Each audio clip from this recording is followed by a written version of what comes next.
Thank you, everyone, for coming to the press conference of Thanasi Kokkinakis. I'll start with the first question and then we'll go to in the room. Thanasi, that was some big emotion expressed at the end of that match point. Just tell us how you're feeling right now.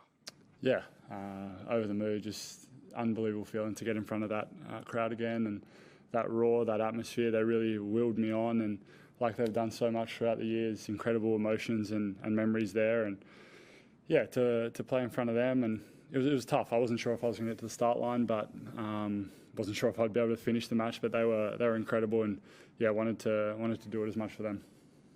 Questions, thanks. Yep.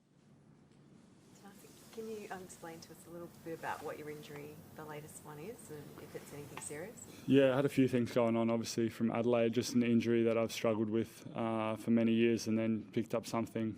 Started the second set onwards, I think. I can't remember the exact moment, but yeah, I felt something in my leg a little bit, so tried to tape it up. That didn't help. Was on a lot of painkillers, and yeah, we'll see. I haven't really looked into it too deep, but I'll probably check it out properly the next day or so. Paul? Thanasi, over the years, various Australian players have talked about the pressure of playing at a home slam. How do you weigh that up against the sort of support that you got there today that you wouldn't get anywhere else in the world? Yeah, there's definitely a lot of pressure. Didn't sleep great last night, a little bit of anxiety coming out. I think that's normal. I think it's a lot of excitement. There's pressure, but, you know, why would you play? You know, it's an unbelievable feeling going out there and having that support and having all those fans and people yelling for you. I live here, a lot of friends and family coming out and supporting, and, you know, especially thinking about my family, how many hours and how much money the parents put into you know, growing up and stuff like that. You think about that when you're out on court and competing, and yeah, it's a special feeling. To bounce off that question, how much of an advantage do you think Aussies have here in Melbourne with such passionate fans and being able to play in a home slam at the start of the year? Yeah, it's incredible. I don't think Australians have much advantage throughout the whole year, so it's good to get a little bit in January. I think we're at a severe disadvantage, especially if you live in Australia like I do. So you've got to try and lap up the summer as much as you can. And I think I've brought some of my best tennis here, and I think it's no surprises to do with playing at home and playing in front of friends and family with that support. Yeah, it's as I said, it's a special feeling, and it's why you want to play. I don't think there's been an announcement, but you don't appear to be working with Todd Langham these days. Yeah. I noticed you've got, is it Brandon Walken? It is, yeah. In the coach's box as well. Can you just take us through your coaching setup and what it looks like at the moment? Yeah, Brandon's my main coach at the moment. Was with Todd obviously for many, many years. It was tough for him, family with some little kids, so I'm sure we'll link up again in the future. But as of right now, I've got John, my fitness trainer, and Brandon is my main coach at the moment. So I'm not sure how many weeks he can do. You know, I might have to supplement with a couple guys in and out a little bit. Everyone's got their own lives as well, so that's the tough part. They've got to be a bit unselfish for me at times, but yeah, at the moment it's Brandon and John is my fitness guy. I know you had your shots on in Adelaide, but with the whole Spartan Warrior, is it an ethos that you kind of buy into? Obviously it's a nod to your heritage, but is it something that you've kind of explored or you try to draw on? Yeah, I mean, my dad will try and give me a history lesson whenever he can.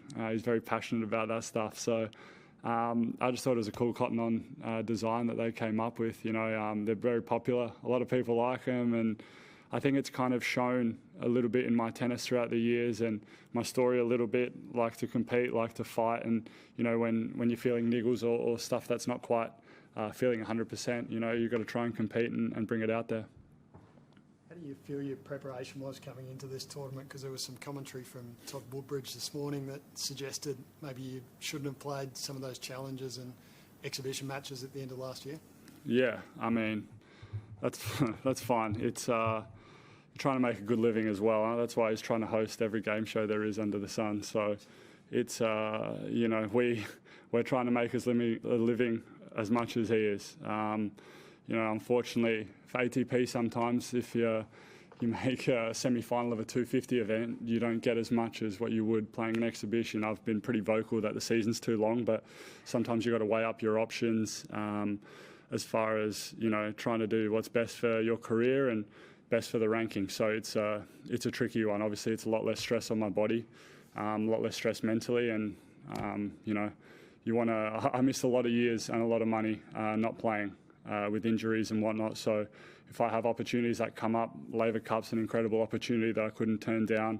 I obviously played a lot of Davis Cup as well, which no one mentioned, which was going I'm competing for Australia as well. So that didn't really get mentioned, I don't think, in his article.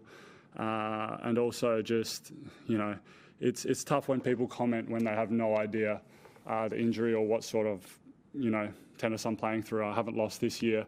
Yes, I picked up something, but it hasn't nothing to do with my off season. Is the injury getting worse on the back of? It's something I'll have to look at. It's something I've been playing through the last 5 years. I got, unfortunately, pretty bad advice 5 or 6 years ago that I, didn't listen to my body and I listened to the experts, and it put me in a bit of a hole. So I'll probably have to look at doing something after Australian Open. Thanasi, I was wondering, with the decision, you made some comments, I think it was maybe when you withdrew from Adelaide, that you would take a moment to think about whether you play here. Was it a matter of playing today? Would you only consider playing the Australian Open in your current condition, or would you have played any Grand Slam in your current condition? It's a good question. I'm not sure. Probably more so because it's Australian Open. I have to sit down with a couple experts on my team after and realise what's next.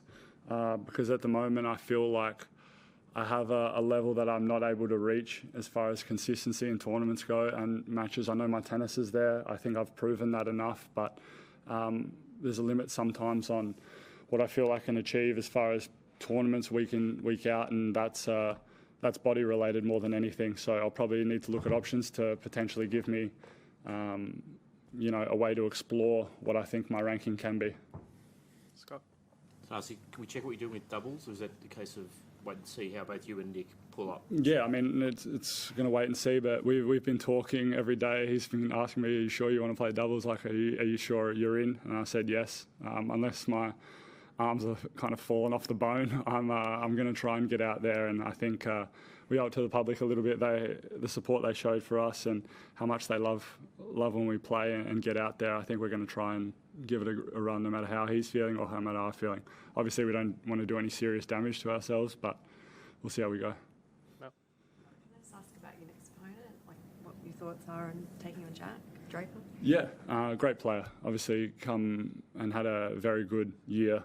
The following year, the past year, sorry. I think he's around 15 or something in the world. So he's obviously gone from strength to strength. We've had 3 matches, maybe. He's won 2, I've won 1. All extremely tight matches. The first one I lost in Davis Cup serving for the match. The next one I got him, and then the third one was a 7-5 in the third. So great player. Obviously one of the future stars of the sport, or current stars as well. And it's going to be a battle for sure, but yeah, hopefully the body pulls up all right and I can give it my best. Thanasi, Nick's got a mortgage on John Cain. Would you be happy to call Kia Arena your home ground? Wherever I can get fans that crazy, I'm all for. I used to be on Show Court 3. I've levelled up a little bit to Kia. So that's nice. But I played on Cain last year and had a massive 5-setter there and won my first round there, which was crazy. So he's always loved John Cain.